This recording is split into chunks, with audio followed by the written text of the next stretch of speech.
Hello student, आप लोग का स्वागत है सीएसएन स्टडी में। और आप लोग देख रहे हैं कक्षा 11 का पॉलिटिकल साइंस। ठीक है, आज हम लोग बताने वाले हैं पॉलिटिकल साइंस में ऐसे महत्वपूर्ण प्रश्नों के बारे में जो बहुत ही आवश्यक है पढ़ना और आपके एग्जाम में आएंगे। तो चलिए स्टार्ट, देर ना करते ही स्टार्ट करते हैं, क्योंकि आप लोग का 4 तारीख को एग्जाम है और जल्द नज़दीक है 4 तारीख।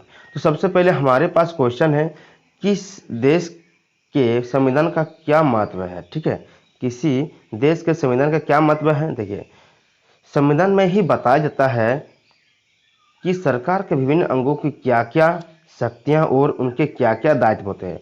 यदि किसी देश के संविधान का क्या महत्व है, संविधान के अंदर ही, उसके संविधान के अंदर ही जितने भी लोग क्या करेंगे, क्या नहीं, क्या उसको क्या कितना छूट है, सरकार का क्या शक्तियां हैं, सरकार की क्या दायित्व है, सारी चीज कहाँ पर लिखा होता है, संविधान में। नेक्स्ट क्वेश्चन क्या है कि संविधान निर्माता सभा सब क्या समझते हैं। ठीक है, निर्मात्री सभा सब क्या समझते हैं। तो उत्तर हो जाएगा आपका,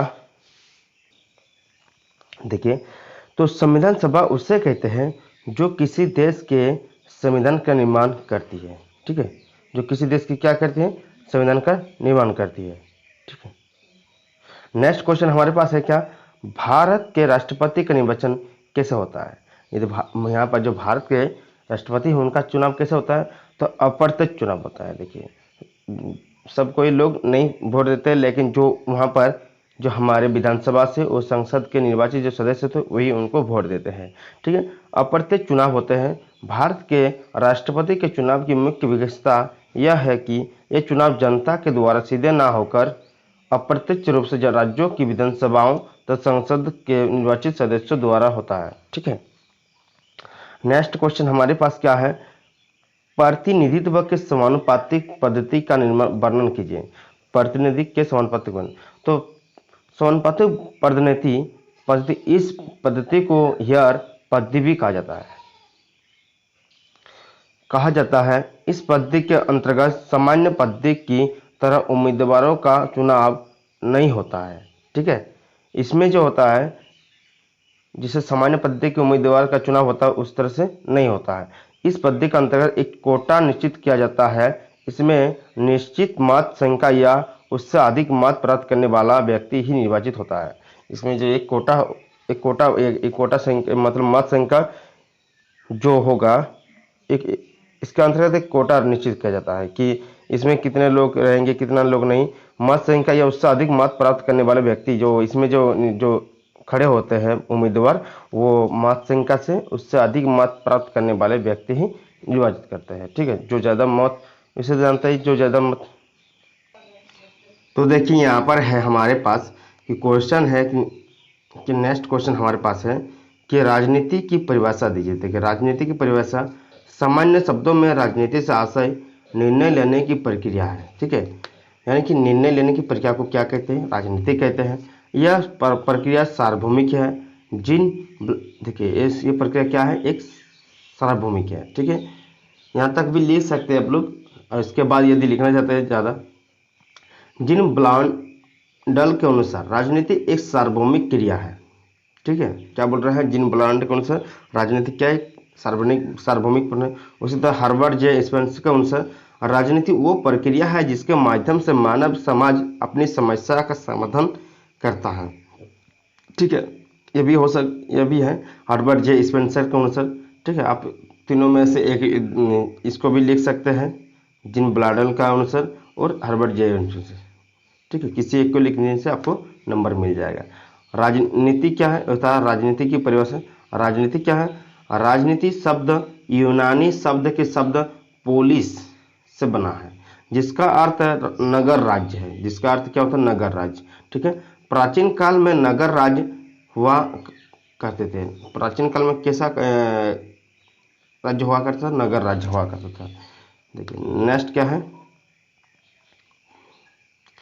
कि 7 नंबर प्रश्न है, नागरिकता से क्या अभिप्राय है। नागरिकता वो विशेषता अथवा गुण है जिसके कारण उस राज्य के राजनीतिक अधिकार प्राप्त होते हैं और वह राज्य का नागरिक कहलाता है। ठीक है, क्या बोल रहा है, जिसके कारण से वह क्या उस राज्य के राजनीतिक अधिकार प्राप्त करते हैं और वह राज्य का नागरिक कहलाता है। ठीक है, जितने नागरिक यहाँ पर यहाँ के नागरिक होंगे तभी वो नागरिकता मिलेगा, और राजनीतिक जितने भी अधिकार है तभी मिलेंगे। ठीक है, नेक्स्ट हमारे पास क्वेश्चन क्या है कि मौलिक अधिकारों तथा नीति निर्देशक तत्वों के मुख्य अंतर क्या है।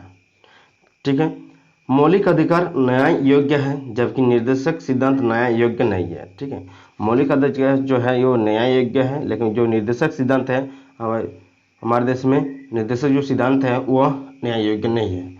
मौलिक अधिकारों को न्यायालय द्वारा लागू करवाया जाता है। जो मौलिक अधिकार है हमारे, वो किसके द्वारा लागू करवाया जाता है, वो क्या जाता है, न्यायालय के द्वारा ही, जबकि निर्देशक सिद्धांत को न्यायालय द्वारा लागू नहीं किया जाता है। ठीक है, जो निर्देशक सिद्धांत है जितने भी, वो क्या होता है, न्यायालय द्वारा लागू नहीं किया जाता है। ठीक है, नेक्स्ट हमारे पास क्या क्वेश्चन है, शांति क्या है। तो शांति किसे कहते हैं।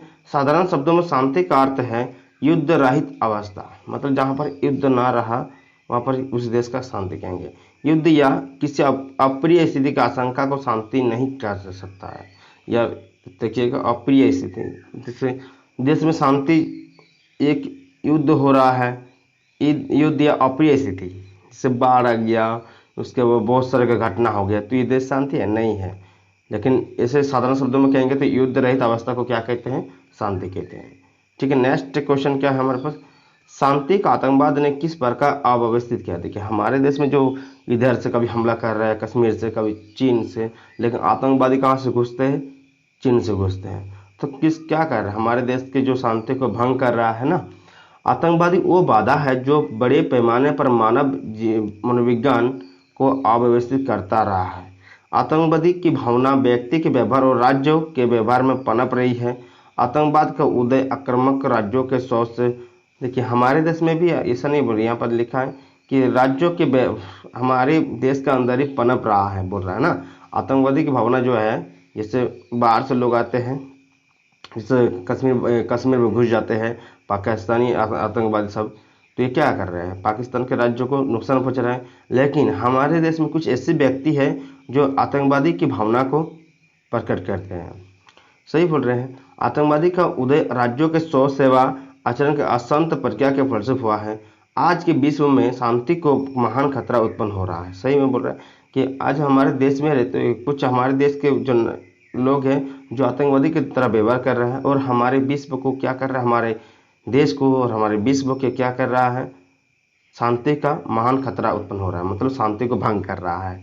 नेक्स्ट है धार्मिक भावना और मौलिकवादी आतंकवाद के दो बड़ी संस्था है। देखिए, एक जानते हैं धार्मिक और भावना, मौलिकवाद आतंकवाद के जो धर्म के नाम पर लड़ रहे हैं लोग, वो भी एक क्या है, विचारों को फैलाना है, तो आतंकवादी को बढ़ावा दे रहा है, ये करो वो करो, धर्म के नाम पर लड़ा रहा है। ये भी क्या, आतंकवादी का कहीं ना कहीं उसके अंदर जो जरिया देश को कुछ ना कुछ शांति को भंग करना है किसी ना किसी रूप में, जो कि विशेष विश्व के अनेक भागों में मिलते हैं, बहुत सारे विश्व के भागों में मिलते हैं। मानव समुदाय को आतंकवाद से महान कष्ट भी उठाना पड़ा है। देखिए, आतंकवाद के कारण ही मानव समाज को क्या है, बहुत ज़्यादा कष्ट उठाना पड़ता है। नेक्स्ट क्वेश्चन क्या है, मौलिक कर्तव्यों का क्या अर्थ है। नागरिकों के जिन कर्तव्य का वर्णन संविधान में किया गया है उन्हें मौलिक कर्तव्य कहा जाता है। जो नागरिक का, कोई भी नागरिक जिन उसके कर्तव्यों का संविधान में किया गया है, वर्णन किया गया है, उसे क्या कहते हैं, मौलिक कर्तव्य कहा जाता है। भारत के संविधान में मौलिक अधिकारों की व्यवस्था की गई है तथा और मौलिक कर्तव्यों की व्यवस्था नहीं दी है, और मौलिक कर्तव्यों की व्यवस्था नहीं थी। इस कमी को दूर करने के लिए 42वें संशोधन द्वारा एक नया भाग 4A मौलिक कर्तव्य शामिल किया गया। ठीक है, पहले हमारे देश में जो मौलिक कर्तव्य नहीं थी उसे बाद में ऐड कर जो संविधान का संशोधन हुआ, कितने संशोधन में, 42वें संशोधन में भाग 4A में मौलिक कर्तव्यों को शामिल किया गया। ठीक है, याद रखिएगा। निर्वाचन व्यवस्था में 3 प्रस्तावित सुधार बताएं। निर्वाचन व्यवस्था में निर्वाचन जो व्यवस्था होता है उसमें 3 सुधार बताने बोले गए। तो निर्वाचन की घोषणा तथा निर्वाचन प्रक्रिया पूर्ण होने तक मंत्रियों द्वारा सरकारी तंत्र के प्रयोग पर पाबंदी। जो मंत्री होते हैं, जब तक चुनाव पूरी नहीं होगी तब तक उन पर सरकारी तंत्र के प्रयोग पर पाबंदी रहेगी। नेक्स्ट क्या है, निर्वाचन से पूर्व अधिकारियों की नियुक्ति व स्थानांतरण पर प्रतिबंध। जो निर्वाचन से पहले यदि देखिए निर्वाचन आयोग जब जब चुनाव होता है तो चुनाव से पहले किसी का इधर मतलब अधिकारी, जैसे यहाँ पर झारखंड में रांची में एक अधिकारी करता है, कहाँ पर, रांची में, तो वो चाहेगा कि हम निर्वाचन के समय जमशेदपुर करना चाहेंगे तो जमशेदपुर वो उस वक्त नहीं कर सकते हैं, ठीक है, उस वक्त वो नहीं कर सकते, यह स्थानांतरण प्रतिबंध है। नेक्स्ट क्या है, मतदाता पहचान पत्र के प्रयोग की अनिवार्यता। मतदाता पहचान पत्र की प्रयोग की अनिवार्यता है, ठीक है। यह तो हमारे पास कुछ ऐसे क्वेश्चन जो बहुत ही इम्पोर्टेंट है आपके लिए, और देख लीजिएगा सारे और आप लोग पढ़ लीजिएगा ताकि आप एग्जाम हॉल में देखिए जितने भी क्वेश्चन आ रहे हैं ना सब मॉडल सेट से आ रहे हैं। तो ये मॉडल सेट का ही इम्पोर्टेंट क्वेश्चन जो भेजा है आप लोगों के लिए, जो डाक की ओर से तो जारी नहीं हुआ है लेकिन क्या चैप्टर वाइज देखते हुए हम इसको बनाए हैं। आप लोग पढ़ लीजिएगा और अच्छी तरह से याद कर लीजिएगा, यही आने वाला है। मिलते हैं नेक्स्ट वीडियो के साथ। आप लोगों को किस तरह का वीडियो चाहिए कमेंट बॉक्स में कमेंट जरूर कीजिए। जय हिंद।